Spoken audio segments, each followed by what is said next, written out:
Hello, friends. Olá, amigos. Você já parou para pensar que a razão pela qual você e eu podemos segurar a Bíblia em nossas mãos e lê-la em nosso próprio idioma hoje é por causa dos grandes sacrifícios feitos por fiéis no passado?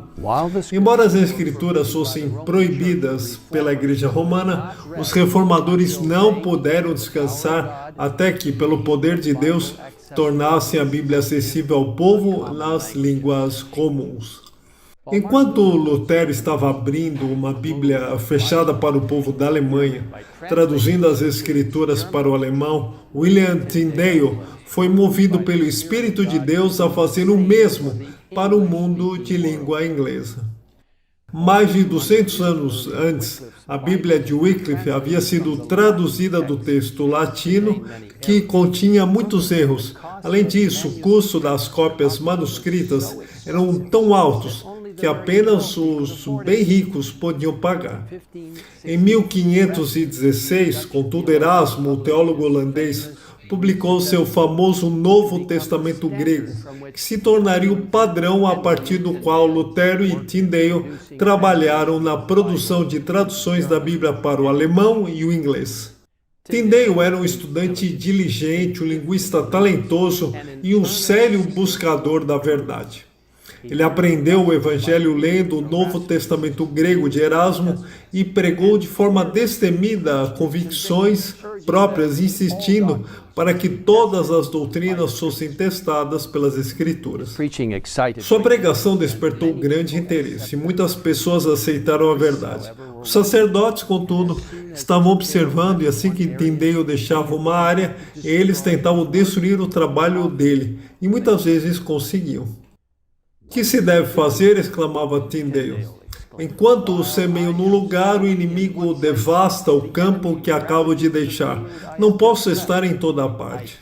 Então, chegando a uma conclusão importante, ele gritou: se os cristãos possuíssem as escrituras sagradas em sua própria língua, poderiam por si mesmos resistir a esses sofismas. Sem a Bíblia é impossível firmar o leigo na verdade. A partir daquele momento, Tyndale decidiu traduzir as Escrituras para o inglês. Determinado a ajudar pessoas a conhecerem a verdade por si próprias, ele começou a trabalhar com seriedade, começando primeiro com o Novo Testamento. Quando confrontado por um professor católico que lhe disse: seremos melhores estando sem as leis de Deus do que sem as do Papa, Tyndale replicou: desafio o Papa e todas as suas leis, e se Deus poupar minha vida, dentro em pouco farei com que um rapaz que conduz o arado saiba mais as Escrituras do que vós. Expulso de sua casa por perseguição, Tyndale foi para Londres e onde ali continuou seu trabalho. Mas novamente a violência o obrigou a fugir, desta vez para a Alemanha. Lá, apesar das dificuldades, ele completou sua tradução do Novo Testamento para o inglês e em 1525 tentou imprimi-lo em Colônia. Infelizmente, porém, logo após o início da impressão, a gráfica foi invadida e Tyndale teve que fugir para a cidade de Worms, com sua tradução do Novo Testamento apenas parcialmente impressa. Não desistindo facilmente, Tyndale publicou 3.000 cópias de uma nova edição do Novo Testamento em 1526. Essas preciosas cópias foram contrabandeadas para a Inglaterra e se espalharam rapidamente pelo país. Tentando impedir sua propagação, o bispo de Durham comprou todo o estoque de Bíblias de um livreiro, com a intenção de destruí-las. No entanto, em vez de causar danos, o dinheiro do bispo foi usado para comprar material para a produção de uma edição nova e melhor da Bíblia de Tyndale. Tyndale então mudou-se para a Bélgica, onde trabalhou na tradução do Antigo Testamento para o inglês. Infelizmente, ele foi traído por um suposto amigo e entregue nas mãos das autoridades quando foi levado para uma masmorra fria e escura em um castelo em Bruxelas, onde passaria os últimos 16 meses de vida. Mesmo naquele lugar sombrio, Tyndale implorou por uma Bíblia hebraica para poder continuar traduzindo o Antigo Testamento para o inglês. William Tyndale foi julgado sob acusação de heresia, considerado culpado e condenado à morte na fogueira. No início de 1536, esse grande homem de Deus foi levado para a fogueira, onde primeiro foi estrangulado até a morte e depois seu corpo foi queimado. Suas palavras finais foram altas e claras. Ó Senhor, abra os olhos do rei da Inglaterra. As orações do mártir foram respondidas apenas 3 anos depois, quando em 1539 o rei Henrique VIII permitiu que a Bíblia fosse colocada em todas as igrejas. Embora a vida de Tyndale tenha sido interrompida aos 42 anos, o cuidadoso trabalho de tradução deste homem causou um profundo impacto. Foi a primeira Bíblia inglesa a extrair diretamente dos textos hebraico e grego, e foi a primeira tradução em inglês a tirar proveito da imprensa. Sua tradução foi usada para o que ficou conhecido como a Grande Bíblia e a Bíblia dos Bispos, ambas autorizadas pela Igreja.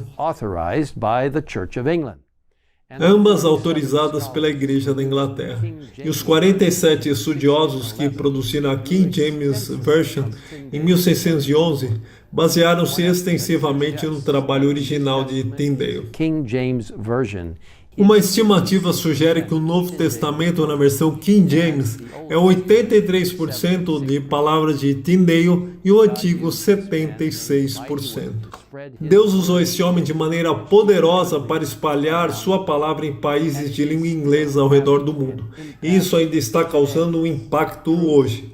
Verdadeiramente, o texto encontrado em Apocalipse 2:10 pode ser aplicado à vida de William Tyndale e a todos os que forem fiéis até o fim.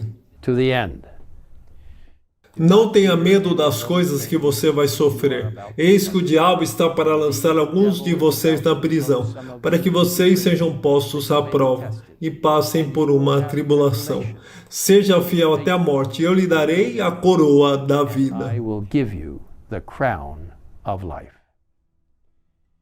Se você gostaria de ler mais sobre este grande reformador, eu encorajo a baixar sua cópia gratuita do livro O Grande Conflito, hoje no site mostrado aqui na parte inferior da tela.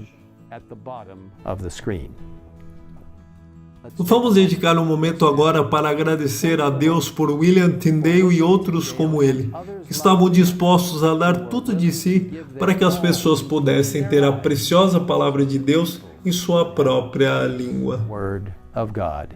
Vamos orar. Pai Celestial, obrigado por inspirar tantas pessoas dedicadas a encontrar a verdade como ela é em Jesus, na Santa Palavra, que é a palavra escrita, apontando para a palavra viva, que é Jesus Cristo. Agora, Senhor, obrigado por inspirar pessoas como William Tyndale e outros a se manterem firmes pela verdade da Bíblia, mesmo ao preço da própria vida. Ajude-nos a ler a Bíblia para viver os princípios pelo poder do Espírito Santo, princípios esses que lemos na Bíblia. E para compartilhar esta preciosa palavra com outros. Obrigado por nos ouvir. Em nome de Jesus nós pedimos. Amém. Amen.